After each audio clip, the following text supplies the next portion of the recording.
नमस्कार दोस्तों, स्वागत है आपके अपने YouTube चैनल एग्जाम बिहार में। फ्रेंड्स, इस चैनल पे 64वीं बीपीएससी साक्षात्कार के लिए स्पेशल सीरीज चलाई जा रही है। इस क्रम में बीपीएससी में पूर्व जो चयनित हुए हैं उनसे संबंधित हम साक्षात्कार में पूछे प्रश्नों को लेकर के एक सीरीज आ रहे हैं, जिससे हम ये जान सके कि जो भी साक्षात्कार में किस प्रकार के प्रश्न पूछे गए हैं। तो आइए फ्रेंड्स, आज हम जान रहे हैं कि राहुल कुमार जी के बारे में, जिनका चयन 60 से 62वीं बीपीएससी में एसडीएम के पद पर हुआ है, जो अभी दरभंगा में सीनियर डिप्टी कलेक्टर के पद पर चयनित हैं। उनके बारे में हम आइए देख रहे हैं। देखिए, सबसे बड़ी बात है कि फ्रेंड्स, ये पहले प्रयास में सफल रहे हैं राहुल कुमार जी, और इनका बहुत ही अच्छा रैंक रहा है, 46 रैंक रहा है। राहुल कुमार जी को एग्जाम बिहार यूट्यूब चैनल की तरफ से सफलता के लिए बहुत बहुत बधाई। इनका जो रैंक 46 रहा है, और आप जान रहे हैं कि फ्रेंड, जो 60 से 62वीं बीपीएससी था उसमें सीटों की संख्या करीब 642 थी, और उसमें सबसे अधिक अगर सीट थी तो एसडीएम का था। अभी तक के जितने भी बीपीएससी के एग्ज़ाम हुए हैं उसमें अगर सबसे अधिक अगर देखा जाए तो एसडीएम का पद 60 से 62वीं बीपीएससी में ही रहा था। करीब उस समय 244 या 250 ही मानिए, 250 के आसपास एसडीएम का पद रहा था, जिनमें इनका रैंक 46 रहा है। काफ़ी अच्छा इनका रैंक रहा है। इनका गृह जिला जो है वो सीतामढ़ी के रहने वाले हैं राहुल कुमार जी, और जिनका पोस्टिंग अभी दरभंगा में है, और ये सीनियर डिप्टी कलेक्टर के रूप में अपनी सेवा दे रहे हैं। हम इनके मार्कशीट के बारे में देखिए फ्रेंड्स, इनका मार्क्स जीएस पेपर 1 में 175 रहा है। जैसा कि आप जान रहे हैं कि ये 300 अंक का एक पेपर होता है, उसमें इनका मार्क्स 175 रहा है, और जीएस पेपर 2 में 186 रहा है। और इनका ऑप्शनल जो था वो हिंदी था, हिंदी लिटरेचर 218 मार्क्स रहा है। जो भी लैंग्वेज पेपर होते हैं बहुत अच्छे मार्क्स आते हैं, हिंदी लिटरेचर में इनका 218 मार्क्स रहा है, काफ़ी अच्छा मार्क्स है।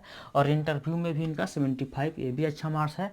इस प्रकार से इनका अच्छे मार्क्स आने की वजह से इन्हें अच्छी रैंक की प्राप्त हुई है, जिनमें 46 रैंक है। फ्रेंड्स, इनके बारे में हम जाने कि किस प्रकार से इनसे प्रश्न पूछे गए हैं, तो आइए हम देख रहे हैं। फ्रेंड्स, इस सीरीज का उद्देश्य यही है कि आपको ये जानना कि हाँ, जो भी बीपीएससी में चयनित हुए हैं उनसे किस प्रकार के प्रश्न पूछे गए हैं, या साक्षात्कार में किस प्रकार से प्रश्न पूछे जाते हैं। इससे देख करके हमें बहुत कुछ जानकारी प्राप्त होगा। तो आइए देख रहे हैं कि इनसे सबसे पहले जो प्रश्न पूछा गया, जो कि एक जेन्युइन, ज़्यादातर जब हम साक्षात्कार देने जाएंगे तो ये प्रश्न पूछ ही लिए जाते हैं कि आपने ग्रेजुएशन कब किया है, या आपका सब्जेक्ट क्या है, या आपका ऑप्शनल क्या है। तो फ्रेंड्स, इनसे भी प्रश्न पूछा गया है कि आप ग्रेजुएशन कब किए, आप ग्रेजुएशन कब किए। तो फ्रेंड्स, इन्होंने अपनी बताया कि इन्होंने जो ग्रेजुएशन किया है वह 2015 में इन्होंने अपना ग्रेजुएशन की पढ़ाई पूरी की है। उसके बाद फिर इनसे क्रॉस क्वेश्चन पूछा गया कि आपने कहाँ से ग्रेजुएशन किया है। तो इन्होंने बताया कि इन्होंने भीमराव अम्बेडकर यूनिवर्सिटी यानी कि मुजफ्फरपुर से इन्होंने अपने ग्रेजुएशन की पढ़ाई की है। उसके बाद इनसे क्रॉस क्वेश्चन पूछा गया कि भीमराव अम्बेडकर यूनिवर्सिटी को अन्य किस नाम से जाना जाता है। फ्रेंड्स, अगर आप भीमराव अम्बेडकर यूनिवर्सिटी से होंगे तो आप जान रहे होंगे कि इसके अन्य नाम है, इन्हें बिहार यूनिवर्सिटी भी कहा जाता है। तो इनसे यही प्रश्न पूछा गया था कि आप भीमराव अम्बेडकर यूनिवर्सिटी को अन्य किस नाम से जाना जाता है, तो उसे बिहार यूनिवर्सिटी के नाम से जाना जाता है। उसके बाद फ्रेंड्स, इनसे पूछा गया कि आपका ग्रेजुएशन में क्या था। इन्होंने बताया कि ग्रेजुएशन हिस्ट्री था। तो फिर इनसे क्रॉस क्वेश्चन किया गया कि आपका ग्रेजुएशन में हिस्ट्री रहा है, तो फिर आपने ऑप्शनल हिंदी क्यों लिया, क्योंकि बीपीएससी में तो ऑप्शनल हिस्ट्री भी है, आपने ग्रेजुएशन की पढ़ाई की है, तो फिर आपने हिंदी क्यों चुना। तो उन्होंने इस पर अपना जो भी उनका उत्तर होगा, जवाब होगा, वो बताए होंगे कि क्या कारण है कि मैंने हिंदी लिया। इसके जो भी जवाब हो सकते हैं कि यह एक अंकदायी सब्जेक्ट हो सकता है, या इसके नोट्स मटेरियल उपलब्ध रहे, या हमारे इस पर बहुत सारे सीनियर लोगों ने सजेस्ट किया, या हमको इसमें रुचि रहा, जो भी हो आपका एक उत्तर हो सकता है। उसके बाद देखिए फ्रेंड्स, ये जितने भी प्रश्न पूछे गए, उसके बाद एक और प्रश्न पूछा गया कि यह आपका कौन सा प्रयास है, यानी कि आपने जो अभी साक्षात्कार देने आए हैं बीपीएससी में 60 से 62 में, क्या आपने इसके पहले भी कभी आया है, यानी कि आपका ये प्रयास कौन सा है। तो इन्होंने फ्रेंड्स ये बताया कि इनका यह पहला प्रयास है। जैसे कि हम देख रहे हैं कि पहले ही प्रयास में इन्होंने सफलता प्राप्त किए हैं, और इन्होंने एसडीएम पद, जो कि बीपीएससी का सबसे बड़ा पद होता है, अगर देखा जाए तो बिहार लोक सेवा आयोग के अंतर्गत जो बहाली होती है उसमें सबसे बड़ा जो पद है वह बीएएस के जो अंतर्गत आता है वह एसडीएम का ही होता है, एसडीएम। और उसके बाद एक डीएसपी का होता है। तो ये बहुत बड़ा पद है। उसके बाद देखिए इनसे जो पहले मेंबर के द्वारा इतने प्रश्न पूछे गए थे और दूसरे मेंबर के द्वारा किस प्रकार से प्रश्न पूछे गए। फ्रेंड्स, इनका जो ऑप्शनल अब हिंदी रहा है, तो उसके बाद से इनसे हिंदी से जुड़े प्रश्न पूछे गए कि आपका जो भी ऑप्शनल रहेगा उससे जुड़े प्रश्न पूछे ही जाएंगे। उससे पूछा गया कि हिंदी साहित्य का उद्भव व विकास के बारे में बताइए। फ्रेंड्स, अगर आपका हिंदी ऑप्शनल है, हिंदी लिटरेचर ऑप्शनल है, तो आप इसके बारे में जान रहे होंगे कि हिंदी साहित्य का उद्भव कैसे हुआ, विकास कैसे हुआ। इसका एक तिथि होता है, क्रम होता है, उसके बारे में पूछा गया था। तो उन्होंने अपना जवाब दिया कि जो आदिकाल के बारे में, भक्ति काल, रीति काल के बारे में, इसका जो क्रम है कि आदिकाल के बाद भक्ति काल या रीति काल या जो भी इसका क्रम होता है, हिंदी ऑप्शनल वाले अपना ये देख लेंगे। तो इस प्रकार से उन्होंने जवाब दिया। उसके बाद इनसे भी एक और प्रश्न पूछा गया हिंदी लिटरेचर से ही जुड़ा कि गद्य और पद, जो गद्य और पद होते हैं उसमें क्या अंतर है, गद्य और पद के बारे में बताइए। तो उन्होंने इस पर अपना जवाब दिए। फिर उसके बाद इनसे प्रश्न पूछा गया, हिंदी से जुड़ा ही प्रश्न पूछा गया कि मध्यकाल में किस प्रकार के साहित्य का अधिक प्रचलन रहा है, यानी कि मध्यकाल जो है, मध्यकालीन के समय किस प्रकार के साहित्य का प्रचलन रहा है। इस पर अपना उन्होंने जो भी अपना जवाब होगा वो दिए होंगे। फ्रेंड्स, ये हिंदी लिटरेचर वाले लोग, ये जिन लोगों का ऑप्शनल हिंदी रहा है उन्हें इस प्रकार के प्रश्न पूछे जाते हैं, वो अपना इस प्रकार के प्रश्न को तैयार कर लेंगे। उसके बाद पूछा गया कि तुलसीदास की प्रमुख रचनाएं को बताइए। जो भी तुलसीदास के द्वारा प्रमुख रचनाकार होंगे उसके बारे में उन्होंने अपना बताया।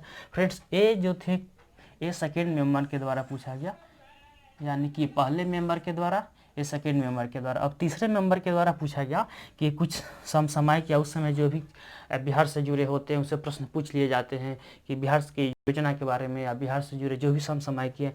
तो 7 निश्चय योजना के बारे में इनसे पूछा गया कि 7 निश्चय योजना के बारे में बताइए। फ्रेंड्स, इनसे 7 निश्चय योजना के अंतर्गत जो भी 7 बिंदु है, यानी कि जो 7 योजना है उनसे पूछा गया, तो इन्होंने उसके बारे में अपना जवाब दिया।